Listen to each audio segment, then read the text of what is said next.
Yolagezi mwongeye kwirirwa nongeye kubasuhuza. Iyi ni Aiden Kigali Shine TV. Kigali Shine TV murabizi ko tubagezaho ibiganiro by'ubwenge by'abasitari bagiye batandukanye ndetse n'amakuru sometimes yo mu buzima busanzwe, yaba ibiganiro cyangwa iki. Uyu munsi tukaba tubamenyesha ko tugiye kubaha amakuru y'ibyamamare bigiye bitandukanye. Mwumva kuri mic kuri mikoro zacu abazanye nk'abanyarwanda ba Interpass. Tukibutsa kuri subscribe, like and comment kugira ngo turusheho kugenda tubona muri bino biganiro. Twakwibutsa gukora ndetse na share. Uyu munsi turatangira ku bitaramo byagiye biba bigiye bitandukanye ku bahanzi b'abanyarwanda bamwe na bamwe. Usibye n'ibitaramo tujya kuvuga ku muhanzi wita Bruce Melody ndetse na Scovia Mutesi, tukavuga kuri Innocent ukinira ikipe y'Amavubi ndetse na Chris Easy, abahanzi bari muri top 10 bagiye bakoze indirimbo zagiye ziri hejuru ya miliyoni 10. Aho turatangirira amakuru yacu. Umuhanzi Bruce Melody yasabye perezida w'u Rwanda Paul Kagame icyerekeranye na monetization. Monetization ni uburyo twatiraga uko twajyaga kumonetiza ama YouTube channel yacu cyangwa ama TikTok cyangwa ama Instagram. Murabizi ko twashyiraga mu United States of America cyangwa tugashyiramo Uganda cyangwa tugashyiramo n'izindi mbuga nkoranyambaga kugira ngo tubashe kuba twabona monetize. Twajya gusora turi kubikuza cyangwa cyitwa taxi yacu ikagenda ijya kuri abo b'abanyamahanga. So rero bivuze yuko abashoramari dufite mu Rwanda nk'abamamazaga ugasanga bahaye amafaranga runaka ari kwamamaza kuri ama platform social media n'amakampani runaka bagomba gushora kugira ngo tubashe kuba twabona gatubutse natwe dukoresheje imbuga nkoranyambaga.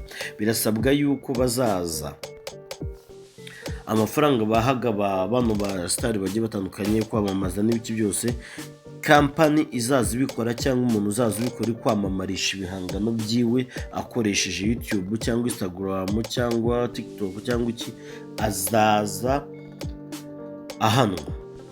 Mbese muri make bagiye kumufatira umwanzuro ku buryo azaza ahanwa na amafaranga yakagiye muri monetization mu bantu kugira ngo natwe tuboneho tubonera inyungu nk'abahanzi cyangwa abanyamakuru runaka twakoreshaga zino mbuga nkoranyambaga. Birasaba yuko weho wishyuraga amafaranga utazongera kwishyura, uzaza wishyura uzaza hano. So ibyo ngibyo bikaba ari bigiye kutwagura umurimo, ari byo Bruce Melody ndetse na Scovia Mutesi basabye perezida w'u Rwanda kugira ngo ibihangano byacu bizamuke. Bakaba bamwita Nshuti Innocent, akaba ari rutahizamu kipe y'Amavubi wacu mu Rwanda hano. Akaba yari gukinira mu makipe agiye atandukanye ku mugabane w'u Burayi. Akaba yari mu gihugu cya Tunisia.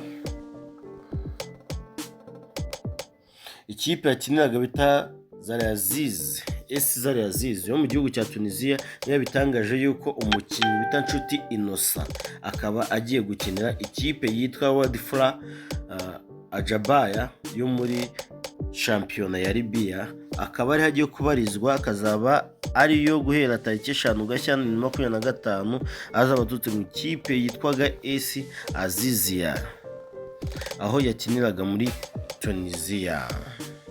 None dukomeza amakuru yacu atandukanye, tuvuge ku muhanzi Chris Easy.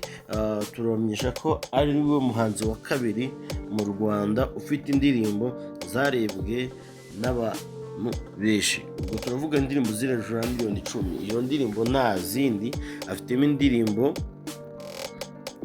zijya kugera muri 3.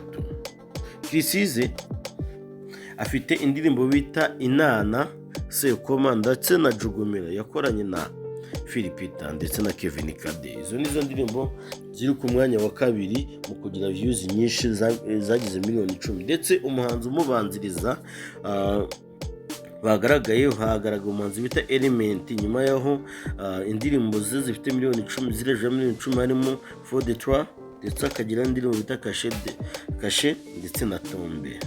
Chris Easy akaba ari umuhanzi ugezweho muri iyi minsi uri kugira views nyinshi kurenza abandi bose. Tukatubamenyesha ko ibyiza amakuru agezweho ndetse ya showbiz n'ahandi wayakura usibye kuri Kigali Shine TV.